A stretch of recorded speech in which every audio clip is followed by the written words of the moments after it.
ओम शांति। आज 16 तारीख 2025 अप्रैल मास। प्रातः मुरली ओम शांति। बाप दादा बोले, मीठे बच्चे अपनी अवस्था देखो। मेरी एक बाप से ही दिल लगती है या किसी कर्म संबंधों में से दिल लगी हुई है। बाबा कहते, मीठे बच्चे अपनी अवस्था देखो। मेरी एक बाप से ही दिल लगती है या किसी कर्म संबंधों से दिल लगी हुई है। प्रश्न है, अपना कल्याण करने के लिए किन दो बातों का पोता मेल रोज देखना चाहिए? अपना कल्याण करने के लिए किन दो बातों का पोता मेल रोज देखना चाहिए?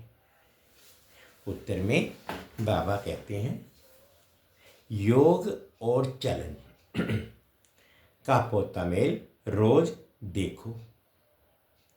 चेक करो कोई डिसर्विस तो नहीं की। सदैव अपने दिल से पूछो कि हम कितना बाप को याद करते हैं। अपना समय किस प्रकार सफल करते हैं। दूसरों को तो नहीं देखते हैं। किसी के नाम रूप से दिल तो नहीं लगी हुई है। गीत है, मुखड़ा देख ले प्राणी जरा दर्पण में। ओम शांति। ये किसने कहा? वेद के बाप ने कहा, हे आत्माएं। प्राणी माना आत्मा। कहते हैं ना, आत्मा निकल गई यानी प्राण निकल गए। अब बाप सम्मुख बैठ समझाते हैं, हे आत्माएं याद करो। सिर्फ इस जन्म को नहीं देखना है, परंतु जब से तुम तमो प्रधान बने हो तो सीढ़ी नीचे उतरते पतित बने हो तो जरूर पाप किए होंगे। अब समझ की बात है, कितना जन्म जन्मांतर का पाप सिर पर रहा हुआ है। ये कैसे पता पड़े? अपने को देखना है, हमारा योग कितना लगता है। बाप के साथ जितना योग अच्छा लगेगा उतना विकर्म विनाश होंगे। बाबा ने कहा है, मेरे को याद करो तो गारंटी है तुम्हारे विकर्म विनाश होंगे। अपने दिल अंदर हर एक देखें, हमारा बाप के साथ कितना योग रहता है। जितना हम योग लगाएंगे पवित्र बनेंगे, पाप करते जाएंगे, योग बढ़ता जाएगा। पवित्र नहीं बनेंगे तो योग भी लगेगा नहीं। ऐसे भी कई हैं जो सारे दिन में 15 मिनट भी याद में नहीं रहती हैं। अपने से पूछना चाहिए, मेरी दिल शिव बाबा से है या देहधारी से है, कर्म संबंधियों आदि से है। माया तूफान में तो बच्चों को ही लाएगी ना। खुद भी समझ सकते हैं मेरी अवस्था कैसी है। शिव बाबा से दिल लगती है या कोई देहधारी से? कर्म संबंधियों आदि से है तो समझना चाहिए हमारे विकर्म बहुत हैं जो माया खड्डे में डाल देती है। स्टूडेंट अंदर में समझ सकते हैं हम पास होंगे या नहीं, अच्छी रीति पढ़ते हैं या नहीं। नंबरवार तो होते हैं ना। आत्मा को अपना कल्याण करना है, बाप डायरेक्शन देते हैं। अगर तुम पुण्य आत्मा बन ऊंच पद पाना चाहते हो तो उसमें पवित्रता है फर्स्ट। आए भी पवित्र फिर जाना भी पवित्र बनकर है। पतित कभी ऊंच पद पा ना सके। सदैव अपने दिल से पूछना चाहिए, हम कितना बाप को याद करते हैं। हम क्या करते हैं ये तो जरूर है, पिछाड़ी में बैठे हुए स्टूडेंट की दिल खाती है। पुरुषार्थ करते हैं उच्च पद पाने के लिए, परंतु चलन भी चाहिए ना। बाप को याद कर अपने सिर से पापों का बोझा उतारना है। पापों का बोझा सिवाय बाप याद के हम उतार ही नहीं सकते। तो कितना बाप के साथ योग होना चाहिए। ऊंच से ऊंच बाप आकर कहते हैं, मुझ बाप को याद करो तो भी कर्म विनाश होंगे। टाइम नजदीक आता जाता है, शरीर पर भरोसा नहीं है। अचानक ही कैसे कैसे एक्सीडेंट हो जाते हैं। अकाले मृत्यु के तो फुल सीजन है। तो हर एक को अपनी जांच कर अपना कल्याण करना है। सारे दिन का पोता मेल देखना चाहिए। योग और चलन का हमने सारे दिन में कितने पाप किए। मनसा वाचा में पहले आते हैं, फिर कर्मणा में आते हैं। अब बच्चों को राइटियस बुद्धि मिली है कि हमको अच्छे काम करने हैं। किसको धोखा तो नहीं दिया, फालतू झूठ तो नहीं बोला, डिससर्विस तो नहीं की। कोई किसी के नाम रूप में फंसते हैं तो यज्ञ पिता की निंदा कराते हैं। बाप कहते हैं किसको भी दुख ना दो, एक बाप की याद में रहो। ये बहुत जबरदस्त फिकरात मिली हुई है। अगर हम याद में नहीं रह सकते हैं तो क्या गति होगी। इस समय गफलत में रहेंगे तो पिछाड़ी को बहुत पछताना पड़ेगा। ये भी समझते हैं जो हल्का पद पाने वाले हैं वे हल्का पद ही पाएंगे। बुद्धि से समझ सकते हैं हमको क्या करना है। सबको यही मंत्र देना है कि बाप को याद करो। लक्ष्य तो बच्चों को मिला है, इन बातों को दुनिया वाले समझ नहीं सकते। पहली पहली मुख्य बात ही है बाप को याद करने की। रचयिता और रचना की नॉलेज तो मिल गई। रोज रोज कोई ना कोई नई नई पॉइंट्स भी समझाने के लिए दी जाती है। जैसे विराट रूप का चित्र है, इस पर भी तुम समझा सकते हो कैसे वर्णों में आते हैं। ये भी सीढ़ी के बाजू में रखने का चित्र है। सारा दिन बुद्धि में यही चिंतन रहे कि कैसे किसको समझाएं। सर्विस करने से भी बाप की याद रहेगी। बाप की याद से विकर्म विनाश होंगे। अपना भी कल्याण करना है। बाप ने समझाया है तुम्हारे पर 63 जन्मों के पाप हैं। पाप करते करते सतो प्रधान से तमो प्रधान बन पड़े हो। अब मेरा बनकर फिर कोई पाप कर्म नहीं करो। झूठ शैतानी घर फिटाना सुनी सुनाई बातों पर विश्वास करना ये धूतीपना बड़ा नुकसानकारक है।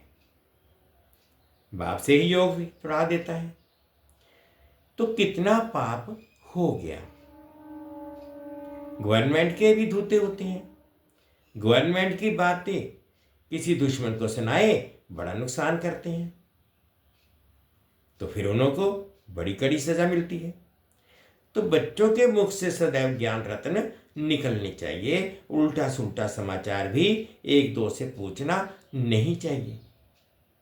ज्ञान की बातें ही करनी चाहिए। तुम कैसे बाप से योग लगाते हो।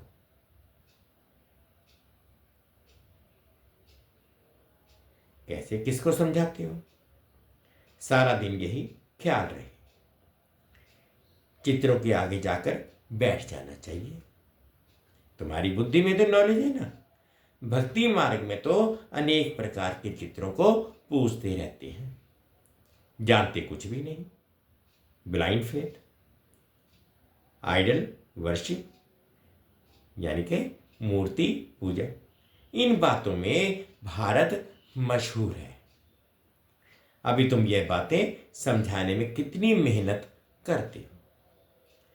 प्रदर्शनी में कितने मनुष्य आते हैं, भिन्न भिन्न प्रकार के होते हैं। कोई तो समझते हैं ये देखने समझने योग्य है, देख लेंगे फिर सेंटर्स पर कभी नहीं जाते। दिन प्रतिदिन दुनिया की हालत भी खराब होती जाती है। झगड़े बहुत हैं। विलायत में क्या क्या हो रहा है बात मत पूछो। कितने मनुष्य मरते हैं। तमो प्रधान दुनिया है ना। भल कहते हैं बॉम्ब्स नहीं बनाने चाहिए, परंतु वह कहते तुम्हारे पास ढेर रखे हैं तो फिर हम क्यों ना बनाए, नहीं तो गुलाम होकर रहना पड़े। जो कुछ मत में निकलती है विनाश के लिए। विनाश तो होना ही है। कहते हैं शंकर प्रेरक है, परंतु इसमें प्रेरणा आदि की तो कोई बात ही नहीं है। हम तो ड्रामा पर खड़े हैं। माया बड़ी तेज है, हमारे बच्चों को भी विकारों में गिरा देती है। कितना समझाया जाता है कि देह के साथ प्रीत मत रखो, नाम रूप में मत फंसो, परंतु माया भी तमो प्रधान ऐसी है, देह में फंसा देती है, एकदम नाक से पकड़ लेती है, पता नहीं पड़ता। बाप कितना समझाते हैं श्रीमत पर चलो, परंतु चलते नहीं। रावण की मत झट बुद्धि में आ जाती है। रावण जेल से छोड़ता नहीं। बाप कहते हैं अपने को आत्मा समझो, बाप को याद करो। बस अब तो हम गए। आधा कल के लिए रोग से हम छूटते हैं। वहां तो है ही निरोगी काया। बाबा कहते हैं यहां तो सब रोगी ही रोगी पैदा हुए हैं, लेकिन सतयुग में सब निरोगी काया है। यहां तो कितने रोगी हैं। ये रोरव नरक है ना। भल वो लोग गरुड़ पुराण पढ़ते हैं, परंतु पढ़ने अथवा सुनने वालों को समझ कुछ भी नहीं है। बाबा खुद कहते हैं आगे भक्ति का कितना नशा था। भक्ति से भगवान मिलेगा ये सुनकर खुश हो भक्ति करते रहते थे। पतित बनते हैं तब तो पुकारते हैं हे पतित पावन आओ। भक्ति करते हो या तो अच्छा है, फिर भगवान को याद क्यों करते हो। समझते हैं भगवान आकर भक्ति का फल देंगे। क्या फल देंगे वे किसको पता नहीं है। बाप कहते हैं गीता पढ़ने वालों को ही समझाना चाहिए, वही हमारे धर्म की है।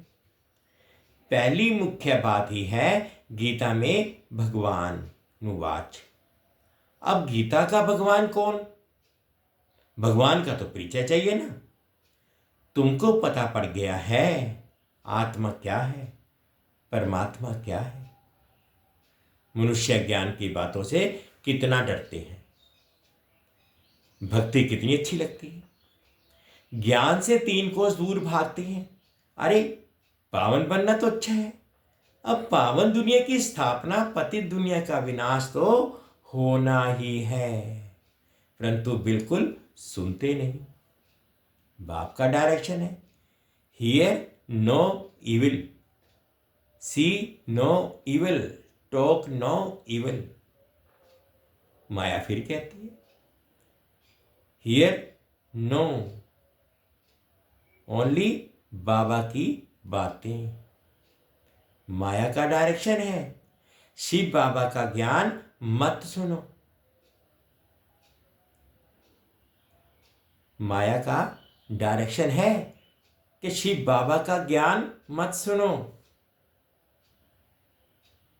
ऐसा जोर से माया चिपाट मारती है जो बुद्धि में ठहरता नहीं। बाप को याद ही नहीं कर सकते। मित्र संबंधी देहधारी याद आ जाते हैं, बाबा की आज्ञा नहीं मानते। बाप कहते हैं मामेकम याद करो और फिर नाफरमान बरदार बन कहते हमको फुलाने की याद आती है। याद आएगी तो गिर पड़ेंगे। इन बातों से तो नफरत आनी चाहिए। ये बिल्कुल ही छी दुनिया है। हमारे लिए तो नया स्वर्ग स्थापन हो रहा है। तुम बच्चों को बाप का और सृष्टि चक्कर का परिचय मिला है तो उस पढ़ाई में ही लग जाना चाहिए। बाप कहते हैं अपने अंदर को देखो। बाबा ने कहा कि अपने अंदर को देखो। नारद का भी मिसाल है ना। तो बाप के भी कहते हैं कि बाबा भी कहते हैं अपने को देखो। हम बाप को याद करते हैं, याद से ही पाप भस्म होंगे ना। कोई भी हालत में याद शिव बाबा को करना है और कोई से लब नहीं रखना है। अंत में शिव बाबा की याद हो तब प्राण तन से निकले। शिव बाबा की याद हो और स्वदर्शन चक्र का ज्ञान हो। स्वदर्शन चक्रधारी कौन है ये भी किसको पता थोड़ी ही है। ब्राह्मणों को भी यह नॉलेज किसने दी? ब्राह्मणों को ये स्वदर्शन चक्रधारी कौन बनाते हैं? परमपिता परमात्मा बिंदी। तो क्या वह भी स्वदर्शन चक्रधारी हैं? हाँ, पहले तो वह है, नहीं तो हम ब्राह्मणों को कौन बनाए? सारी रचना के आदि मध्य अंत का नॉलेज उनमें ही तो है। तुम्हारी आत्मा भी बनती है, वह भी आत्मा है। भक्ति मार्ग में विष्णु को चक्रधारी बना दिया है। हम कहते हैं परमात्मा त्रिकालदर्शी, त्रिमूर्ति, त्रिनेत्री हैं। वे हमको सुदर्शन चक्रधारी बनाते हैं। वह भी जरूर मनुष्य तन में आकर सुनाएंगे। रचना के आदि मध्य अंत का ज्ञान जरूर रचता ही तो सुनाएंगे ना। रचता का ही किसको पता नहीं है तो रचना का ज्ञान कहां से आएगा? अभी तुम समझते हो शिव बाबा ही सुदर्शन चक्रधारी है, ज्ञान का सागर है। वह जानते हैं हम कैसे इस 84 के चक्कर में आते हैं। खुद तो पुनर्जन्म लेते नहीं, उनको नॉलेज है जो हमको सुनाते हैं। तो पहले पहले तो शिव बाबा सुदर्शन चक्रधारी ठहरा। शिव बाबा ही हमको सुदर्शन चक्रधारी बनाते हैं, पावन बनाते हैं, क्योंकि पतित पावन वह है, रास्ता भी वह है। बाप बच्चे के जीवन को जानते हैं ना। शिव बाबा ब्रह्मा द्वारा स्थापना कराते हैं। करण करावन है ना, करण करावन हार है ना। तुम भी सीखो, सिखलाओ। बाप पढ़ाते हैं फिर कहते हैं औरों को भी पढ़ाओ। तो शिव बाबा ही तुमको सुदर्शन चक्रधारी बनाते हैं। कहते हैं मुझे सृष्टि चक्र का नॉलेज है तब तो सुनाता हूं। तो 84 जन्म कैसे लेते हो, ये 84 जन्मों की कहानी बुद्धि में रहनी चाहिए। ये बुद्धि में रहे तो भी चक्रवर्ती राजा बन सकती है। ये है ज्ञान। बाकी योग से ही पाप कटते हैं। सारे दिन का पोता मेल निकालो, याद यही करेंगे तो पोता मेल भी क्या निकालेंगे।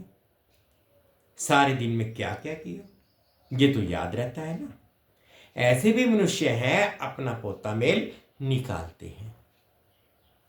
कितने शास्त्र पढ़े, कितना पुण्य किया। तुम तो कहेंगे कितना समय याद किया, कितना खुशी में आकर बाप का परिचय दिया। बाप द्वारा जो पॉइंट्स मिली है उनका घड़ी घड़ी मंथन करो। जो ज्ञान मिला है उसे बुद्धि में याद रखो। रोज मुरली पढ़ो, वह भी बहुत अच्छा है। मुरली में जो पॉइंट्स हैं उनको घड़ी घड़ी मंथन करना चाहिए। यहां रहने वालों से भी बाहर विलायत में रहने वाले जास्ती याद में रहते हैं। कितनी बांधेलियां हैं, बाबा को कभी देखा भी नहीं है, याद कितना करती हैं। नशा चढ़ा रहता है। घर बैठे साक्षात्कार होता है या अनायास सुनते सुनते निश्चय हो जाता है। तो बाप कहते हैं अंदर में अपनी जांच करते रहो कि हम कितना उच्च पद पाएंगे, हमारी चलन कैसी है। हर कोई खान पान की लालच तो नहीं है, कोई आदत नहीं रहनी चाहिए। मूल बात है अव्यभिचारी याद में रहना। अव्यभिचारी माना एक की याद में रहना। दिल से पूछो, हम किसको याद करते हैं? अपने दिल से पूछो कि हम किसको याद करता हूं, कितना समय दूसरों को याद करता हूं। नॉलेज भी धारण करनी है, पाप भी काटने हैं। कोई कोई ने ऐसे पाप किए हैं जो बात मत पूछो, भगवान कहते हैं ये करो, परंतु कह देते हैं परवश हैं, अर्थात माया के वश हैं। अच्छा, माया के वश ही रहो। तुम्हें या तो श्रीमत पर चलना है या तो अपनी मत पर। देखना है इस हालत में हम कहां तक पास होंगे, क्या पद पाएंगे। 21 जन्म का घाटा पड़ जाता है। जब कर्मातीत अवस्था हो जाएगी तो फिर देह अभिमान का नाम नहीं रहेगा। इसलिए कहा जाता है देही अभिमानी बनो। अच्छा, मीठे मीठे से किरदे बच्चों प्रति माता पिता बाप दादा का याद प्यार और गुड मॉर्निंग। रूहानी बाप की रूहानी बच्चों को नमस्ते। हम रूहानी बच्चों की रूहानी माता पिता बाप दादाजी को याद प्यार गुड मॉर्निंग और प्यार भरी नमस्ते जी। ओम शांति, ओम शांति। शुक्रिया बाबा, शुक्रिया। धारणा के लिए मुख्य सार फर्स्ट पॉइंट में बाबा कहते हैं कोई भी कर्तव्य ऐसा नहीं करना है जिससे यज्ञ पिता की निंदा हो। बाप द्वारा जो राइटियस बुद्धि मिली है उस बुद्धि से अच्छे कर्म करने हैं, किसी को भी दुख नहीं देना है। कोई भी कर्तव्य ऐसा नहीं करना है जिससे यज्ञ पिता का निंदा हो। बाप द्वारा जो राइटियस बुद्धि मिली है उस बुद्धि से अच्छे कर्म करने हैं, किसी को भी दुख नहीं देना। सेकंड पॉइंट में बाबा कहते हैं एक दो से उल्टा सुल्टा समाचार नहीं पूछना है, आपस में ज्ञान की ही बातें करनी है। झूठ शैतानी घर फिटाने वाली बातें ये सब छोड़ मुख से सदैव रत्न निकालनी है। इविल बातें ना सुननी है ना सुनानी है। सेकंड पॉइंट बाबा कहते हैं एक दो से उल्टा सुल्टा समाचार नहीं पूछना है, आपस में ज्ञान की ही बातें करनी है। झूठ शैतानी घर फिटाने वाली बातें ये सब छोड़ मुख से सदैव रत्न निकालनी है। ये भी बातें ना सुननी है और ना सुनानी। आज बाबा ने मीठा मीठा वरदान दिया, अनुभव करेंगे। 5 विकार रूपी दुश्मन को, 5 विकार रूपी दुश्मन को परिवर्तित कर सहयोगी बनाने वाले मायाजीत जगतजीत भव।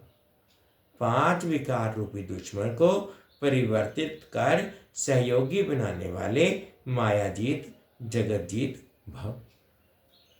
विजयी दुश्मन का रूप परिवर्तन जरूर करता है, विजयी दुश्मन का रूप परिवर्तन जरूर करता है।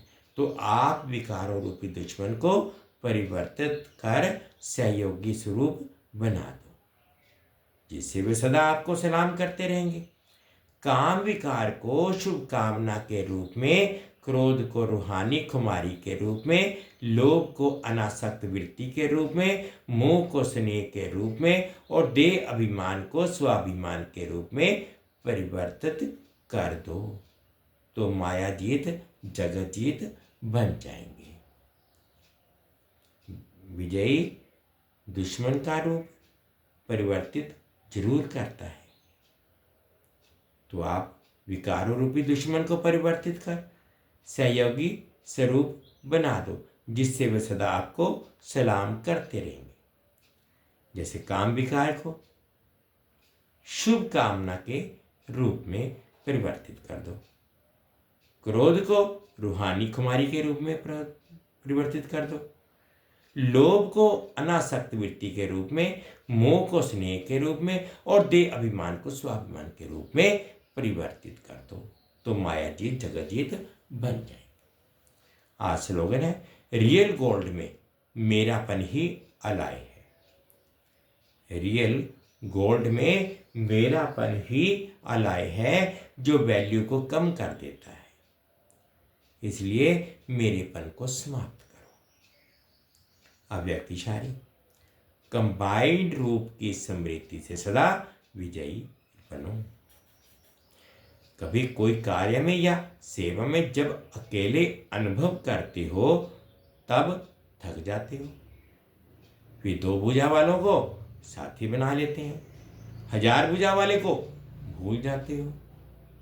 जब 1000 भुजा वाला अपना परम धाम घर छोड़कर आपको साथ देने के लिए आया है तो उसे अपने साथ कंबाइंड क्यों नहीं बनाते? सदा बुद्धि से कंबाइंड रहो तो सहयोग मिलता रहेगा। कभी कोई कार्य में या सेवा में जब अकेले अनुभव करते हो तब थक जाते हो, फिर 2 भुजा वालों को साथी बना लेते हो, यानी कि 1000 भुजा वाले को भूल जाते हो। जब 1000 भुजा वाला अपना परम धाम घर छोड़कर आपको साथ देने के लिए आया है तो उसे अपने साथ कंबाइंड क्यों नहीं रखते? सदा बुद्धि से कंबाइंड रहो तो सहयोग मिलता रहेगा। ओम शांति, ओम शांति। शुक्रिया बाबा, शुक्रिया। मीठे बच्चे, अपनी अवस्था को देखो। मेरी एक भाव से ही दिल लगती है या किसी कर्म संबंधों से दिल लगी हुई है?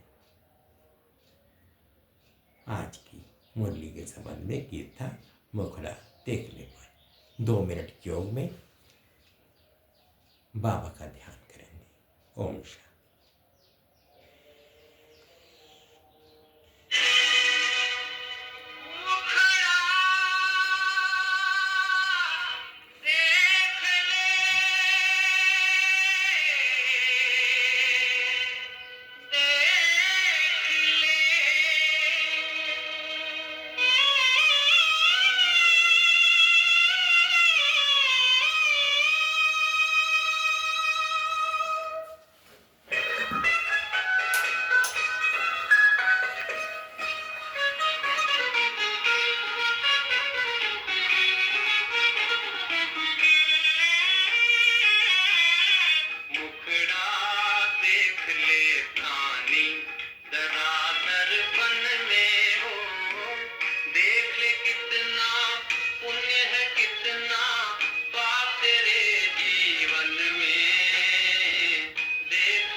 ओम शांति, ओम शांति। शुक्रिया बाबा, शुक्रिया।